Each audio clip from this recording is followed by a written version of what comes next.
To one on RTCI, welcome to the English language program with Adnen Chaouachi live from our studio in Tunis. My guest for this Tuesday edition is Mr. Mustafa Kamel Nabli, who holds a PhD in economics from the University of California and graduate of the National School of Administration, assistant professor, then associate professor of economics since 1980. Dr.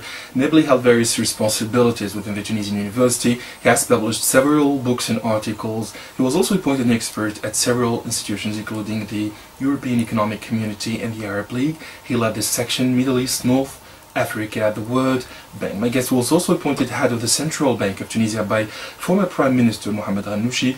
After the revolution, as governor, Dr. Nabli has sought to reassure investors about its independence, capacity to meet its debts and recover from the institutional changes. Welcome to RTCI, Dr. Nabli. Thank you. So, is it the first time you speak in English in the Tunisian media? I think so. So this is simply RTCI. A short break and we'll be back. Stay tuned. You can post your questions and comments on my Facebook page, RTCI, the English language program. I've already received 146 questions, so thank you very much for your feedback.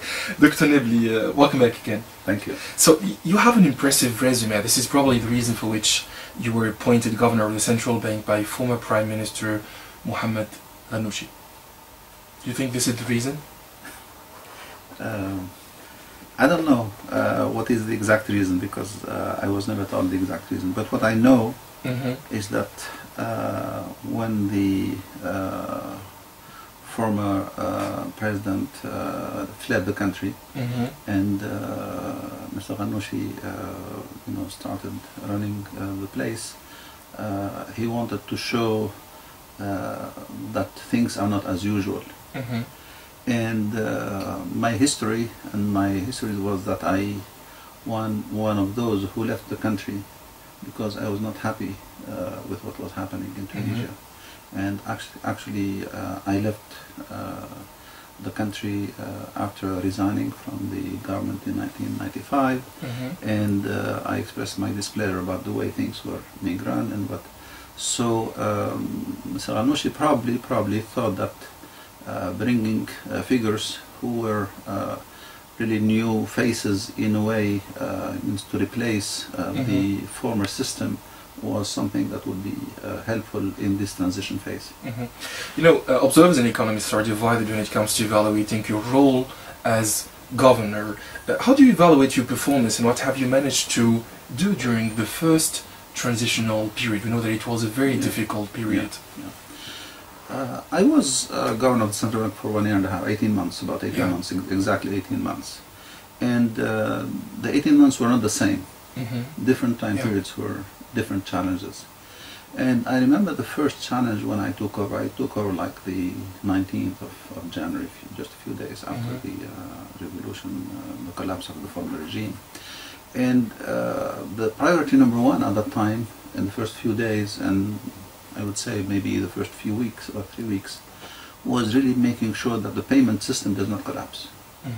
People don't realize what that means. I tell you what it means. Go ahead. Payment system means that when you need your money, you can get it. You can put your hands on it. When you have a check to be paid, you have a check that goes and clears the bank. When you go to the cash machine, you can get cash in your machine.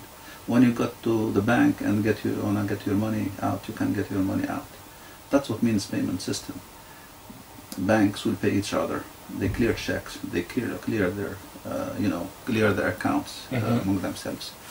And there was a real serious challenge, because during the first few days, the first few weeks, until the end of January 2011, there was a withdrawal of 700 million dinars out of the banking system of cash was withdrawn, which means that the banks were at a risk of not being able to satisfy the needs of the public in terms of payment.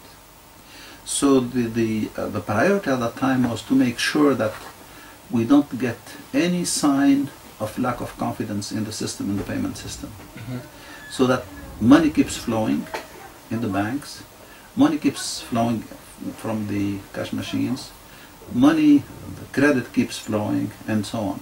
That was the priority number one. And we didn't talk about it that much because When you talked about those things, you create more anxiety than was needed. More tension. And fortunately, after a few weeks, we were able to go through that difficult time period. And the central bank made sure that provide the liquidity that was needed to the banking system, to the banks, provide the resources, the cash that was needed to allow the banks to respond to the needs of the public, enterprises or private citizens and so on, despite the withdrawal of this big amount of cash. So that was a big priority the first time, and it was not something that was, easy, automatic or easy. Something that you had to work on and so on. And people don't realize that because it's not something that you do by making too much noise. Actually, the least noise you make, the better off you are. And I'm glad to see that we were able to go over that. Next, what was next? The next phase was to make sure that the banks continue to work properly, despite all the pressures that were on the banks. Not the payment system only as such, but the banks in terms of providing credit and financing enterprises and companies which are facing problems in terms of liquidity and so on. So providing liquidity to the banks, allowing the banks to provide credit and so on was the next challenge and so on. And this was a period where everything was collapsing. Remember, in January and February, everything was collapsing. Even later. Everything, the security, protests, companies were not working, workers were not working, deliveries were not happening, prices were collapsing. At that time, remember, prices were collapsing. We had deflation in January. People don't remember that, maybe. They just evaluate in terms of black or white, yes, it's good or bad. We had deflation in January and February. Prices were, and we're afraid that we'll get into deflation. And people don't realize, people now know we're into inflation because we have high inflation now. But back then, in early 2008, we were worried about deflation. But getting into the negative feedback loop of the deflation means prices going down, firms having problems, banks having problems, and then you get into this this problem. So avoiding that, avoiding a collapse of the banking system was a major problem. Then the third phase was avoiding the collapse of the production system. But companies, firms will not collapse because of lack of credit, because they were not able to sell their products. Insecurity in general. Because of security domestically. Then we had Libya, don't remember, don't forget. We had Libya. We had the difficulties for firms even to export. There, ports were subject to strikes, and firms who could not deliver their orders to their clients in Europe and elsewhere. So there was a real, and tourism was collapsing. So we were in a serious risk that the production system will collapse itself. And so at that time, we had to take measures in addition to providing liquidity, eventually to reduce interest rates and so on, to make sure that. So it was a very, very uncertain times, and you had to really manage things in a very how do I say? It is not a regular business. It's not business as usual. It was something that you have to face. Different situation with new challenges. Uncertain situation. Unusual situations, and you had to improvise, you had to think, you have to make up things as you go. It was not ready-made. There were no solutions which were ready-made, and that was the biggest challenge. I thought you were just going to talk about one or two challenges, but this is really incredible. In June 2012 and even early on Hannibal TV, President Mustafa Kamel put pressure on the government of Prime Minister Hamadi Jbali to appoint a new governor for of the central bank. A few weeks later, you resigned and the appointment of Shadi Ayari was announced. I do really want to talk about this issue, about the intervention of President Mustafa Kamel and his belief that you had to leave the central bank. But the problem is the fact that I have received many questions about this issue, the decision of President Mustafa Kamel.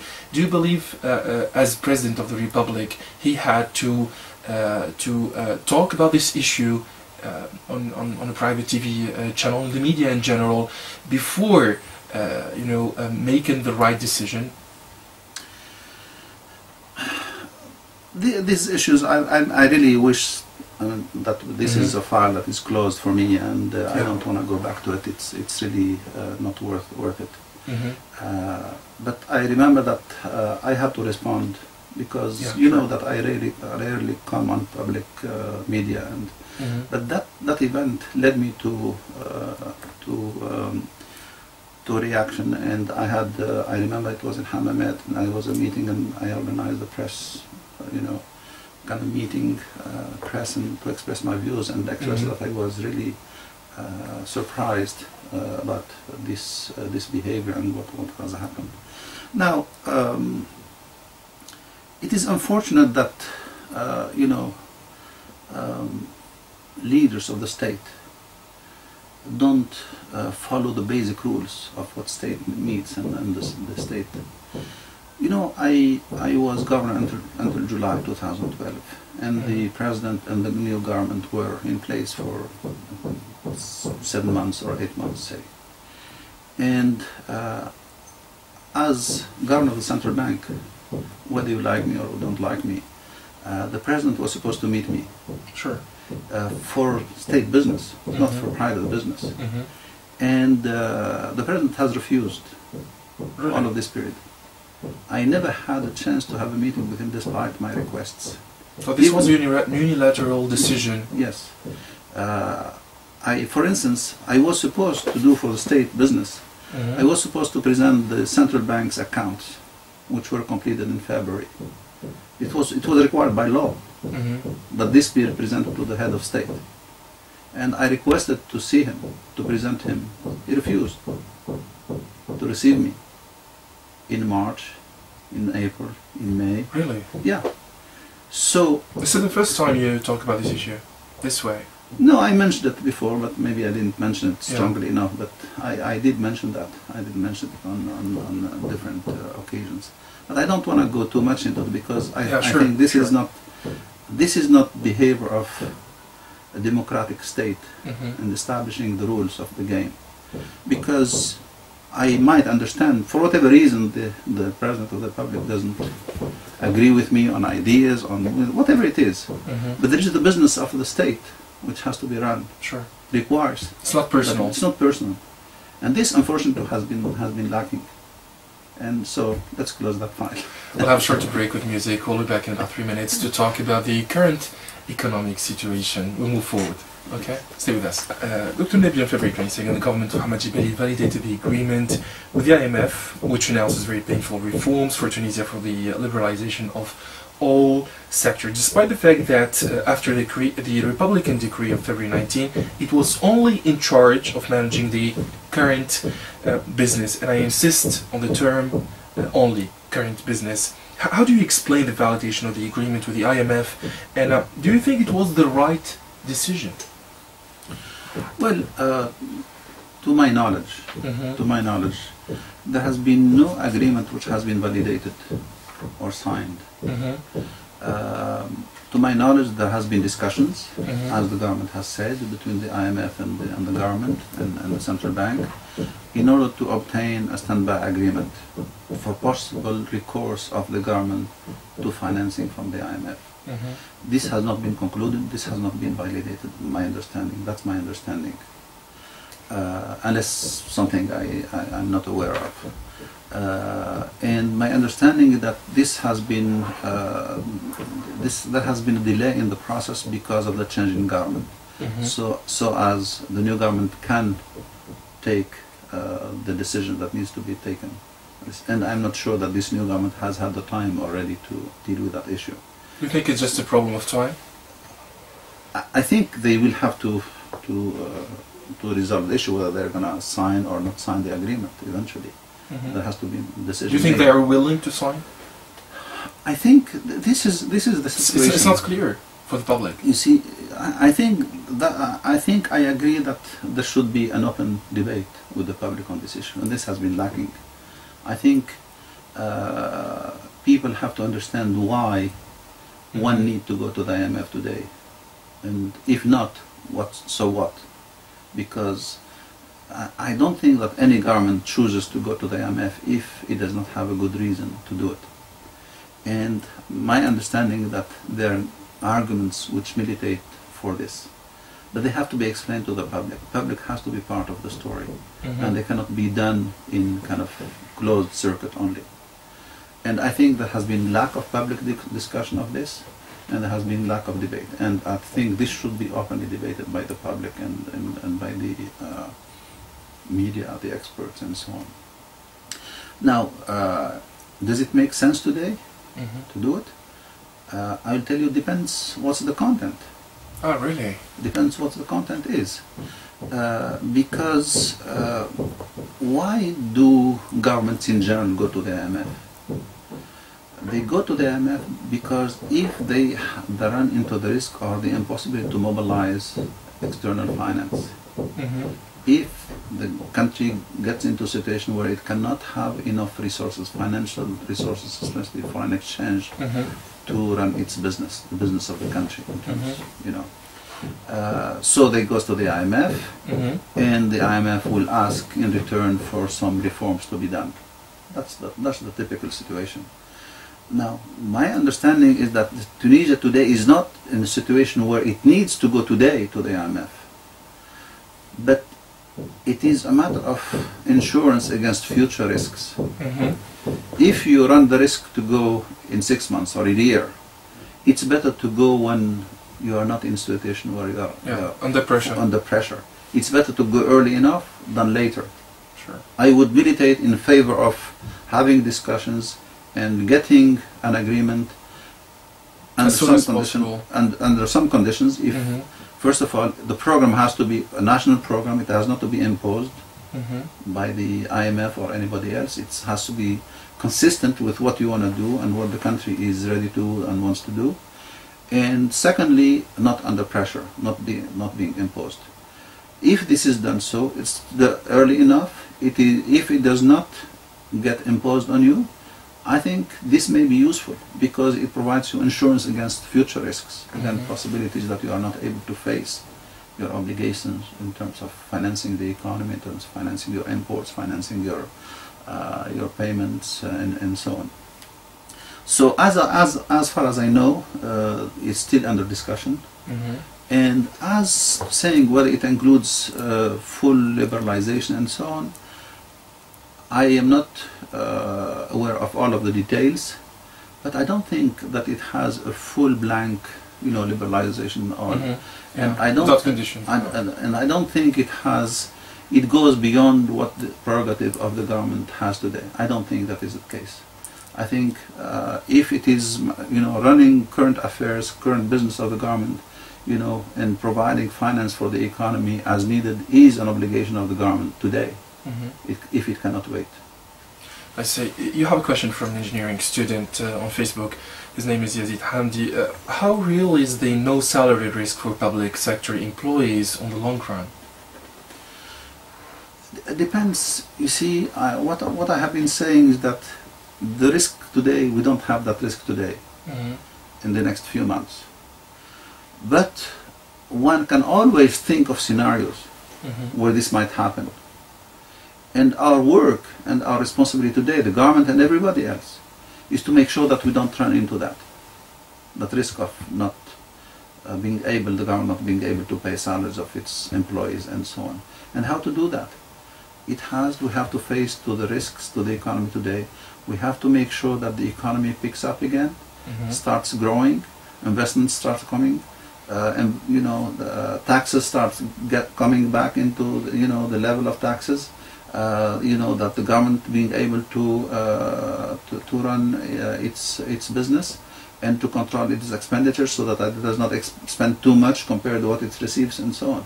So it requires a lot of measures and actions that the government needs to take for this doesn't happen. So we are not, my view is that we are not at this risk today, but if there are a number of things that we don't do in the next few months, 6 months, 9 months, 1 year, then we might run into this risk. Another question from Khubayb Mazhoud is asking, how do you see the future of the economy in Tunisia, and will the crisis affect the employment chances or opportunities in the coming years? Yes, I mean, if we don't, I mean, we have had 2 very difficult years. and we have started to recover. And let me say here, there has been some debate about recovery. There has been some discussion and some debates. Yeah, different views. Yeah.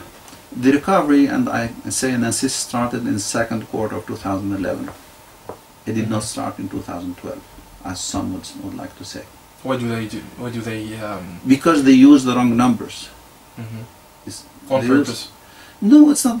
No, I don't know. It's, you know, it's unfortunate the discourse is always politically motivated. Yeah.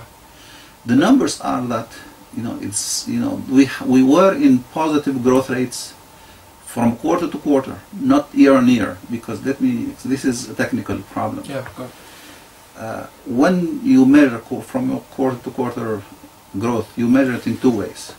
You say, okay, our income was so much in quarter one and becomes so much in quarter two, and I say how much it has grown. Okay, this we call this quarterly growth rates from quarter to quarter. There is another way to do it, is say the growth rate of quarter one or quarter two compared to 1 year before. We call it growth rate year on year. So it's growth rate over 12 months actually, not over 3 months. So some people use the growth rates year on year in quarter 2 of 2011, quarter 3 in 2011, and they see they're negative. And they say there has not been recovery. And that is misleading. The number is right, it's negative, but it's misleading because it compares quarter 2 in 2011 to quarter 2 in 2010. Okay? Whereas if you compare quarter 2 2011 to quarter 1, growth is positive. And you compare quarter 3 in 2011 to quarter 2, it's positive. So we started to grow positive again in quarter 2 of 2011. So it was positive in quarter 2, it was positive in quarter 3, it was positive in quarter 4. So the recovery started in 2011. In the quarter 2 2000, and continued in quarter 1 and 2 and 3 in 2012. So the recovery started actually in 2012. And why? It's because we know why it, because the collapse that we have seen was dramatic in quarter 1 2011, as I was saying. Because tourism, production, phosphates, mining, everything was collapsing. So things started to come back somewhat in quarter 2. And then we started to come back. And so the second half of the year. Second quarter of 2011. So the recovery has been ongoing. But the problem, this recovery has been very weak. It has been very weak and has not been enough to create jobs in the numbers and quality that are needed. So we need a recovery that is much stronger. And we need a recovery which really creates new wealth, because the recovery we have had now is really recovery. Big part of it is really recovering some of the losses that we have known in the first quarter and in 2011. Because when we see tourism, for instance, we have recovered somewhat in tourism in second half 2011 and first half 2000. Yes, it's true. But we're not back even to the level of 2010. Or not to say the level of 2009. Yeah, sure. We look at mining, phosphates, chemicals, and so on. We're not back at the level of 2010.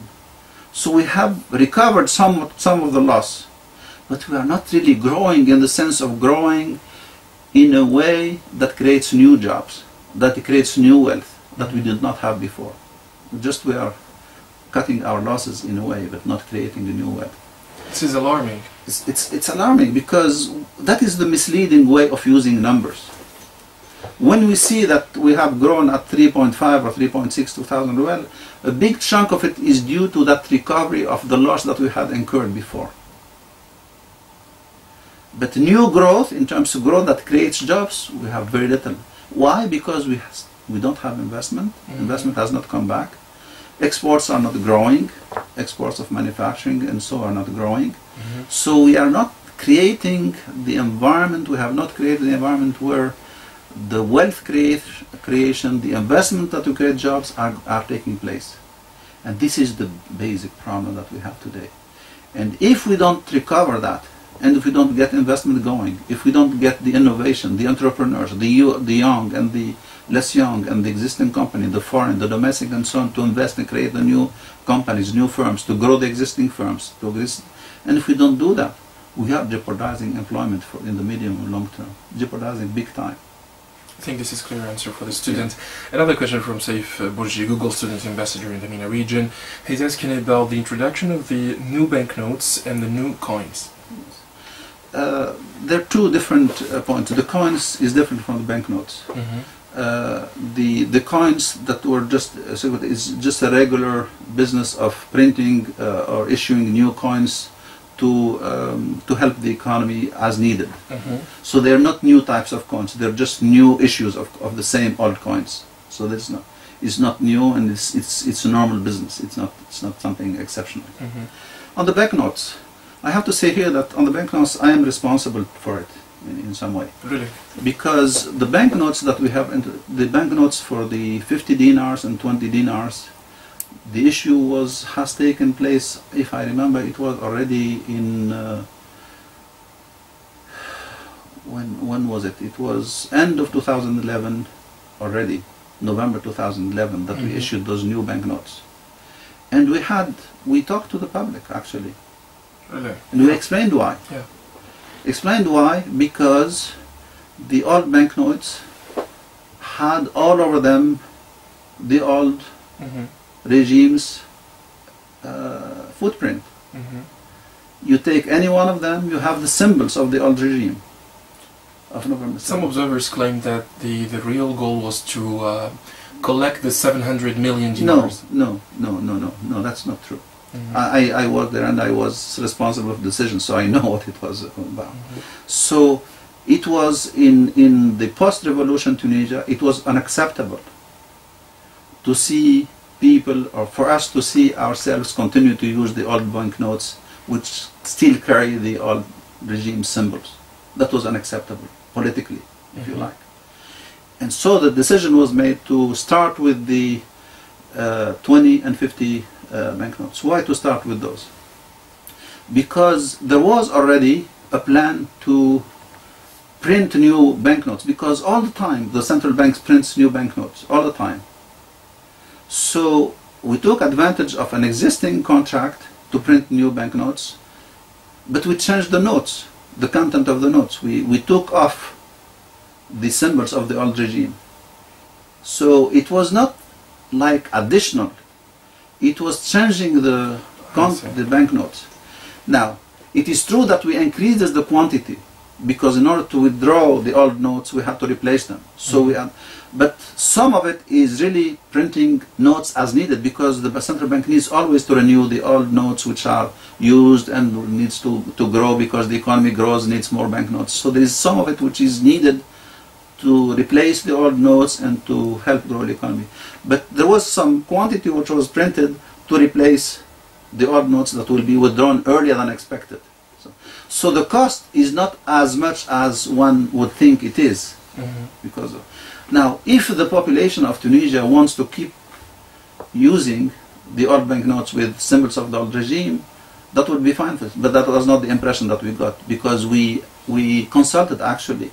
When we did this new banknotes, we had wide-ranging consultation. It wasn't unilateral decision? No, we had a wide-ranging consultation. We even in the design of the notes, we even consulted the artists, and we consulted focus groups and so on, and we put it on the internet actually.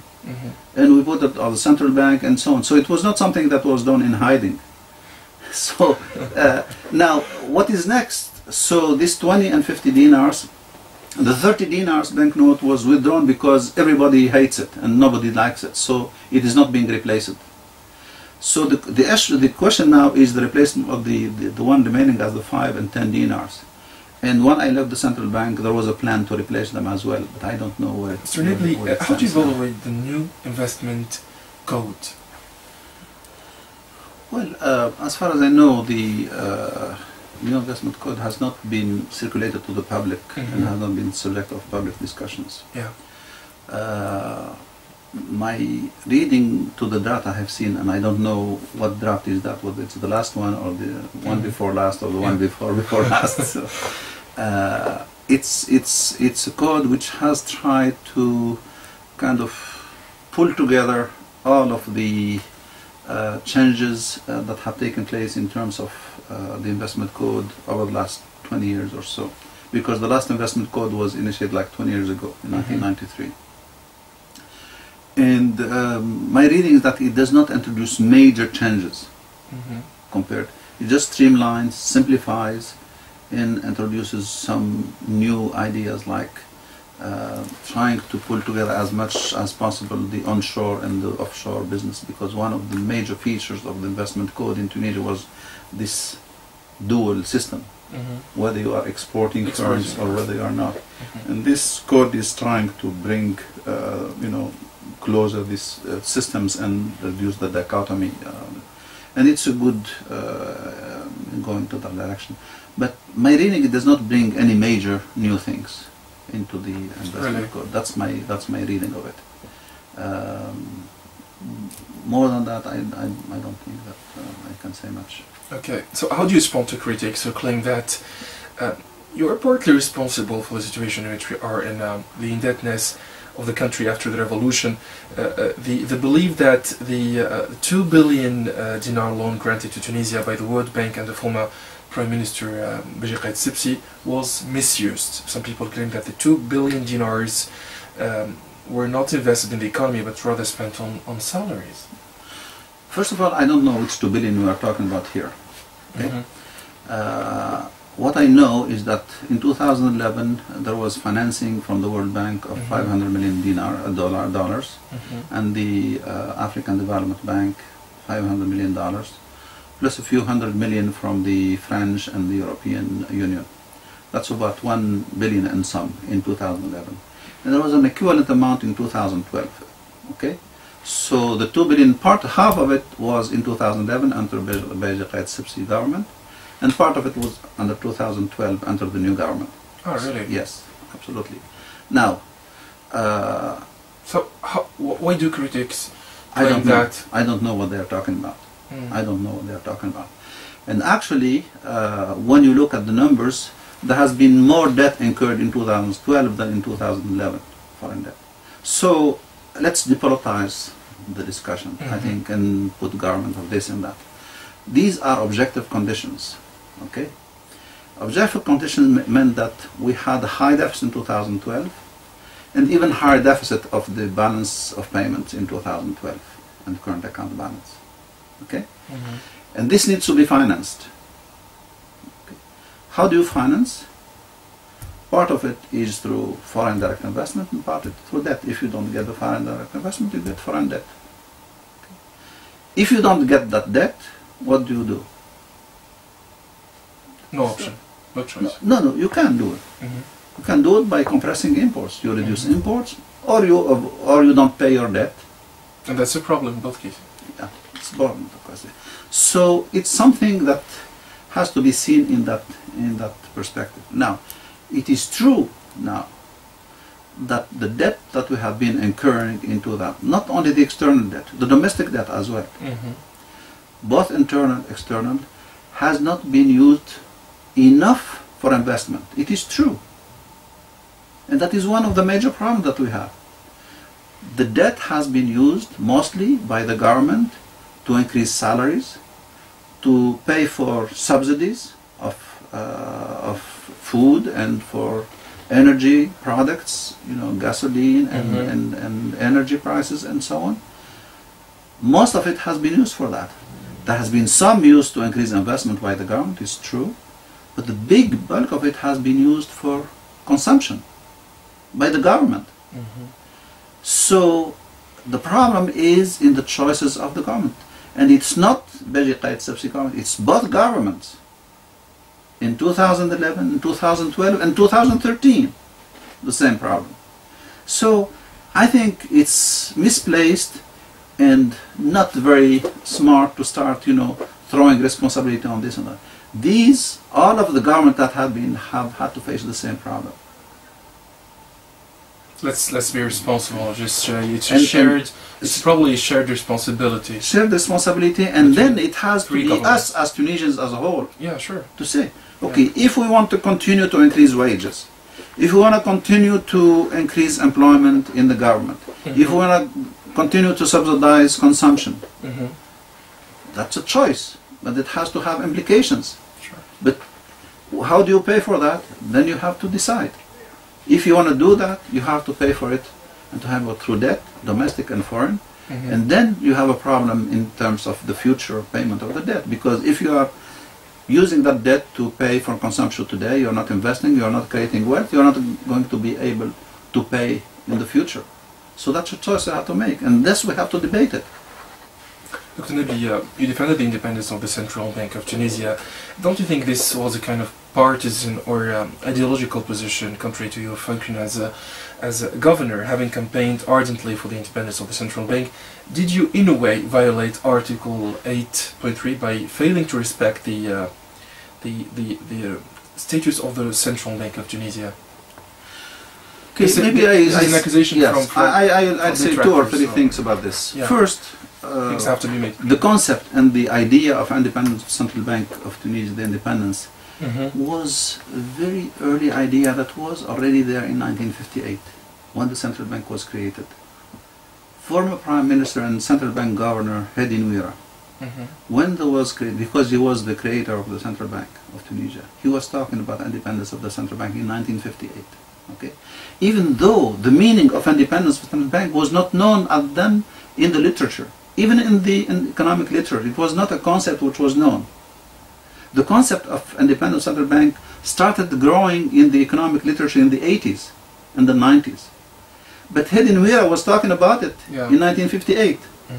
And Tunisia Central Bank had some independence. I wouldn't say had independence in the modern sense that we are talking about. But with Adnen Chaouachi already in the 50s and the 60s, was relatively independent from the government. It was not independent from Bourguiba, from the head of state, it's true. And that's why it's not, I say it's not independence in the modern sense. But it was independent from the government, from Ministry of Finance, from the government as such. And this is a characteristic of Tunisia, which has made the central bank have this special position in the landscape of the Tunisian economic institutions. Okay? Now, let me say, then we were in 2011, I became central bank governor after the revolution. And my belief was that independently of what the laws, existing laws were, we are getting into a democratic system. And already, it's not with the new government. The independence of the central bank, I worked and we agreed that it was to be accepted by the government of Ghannouchi and Qaid Sibsi.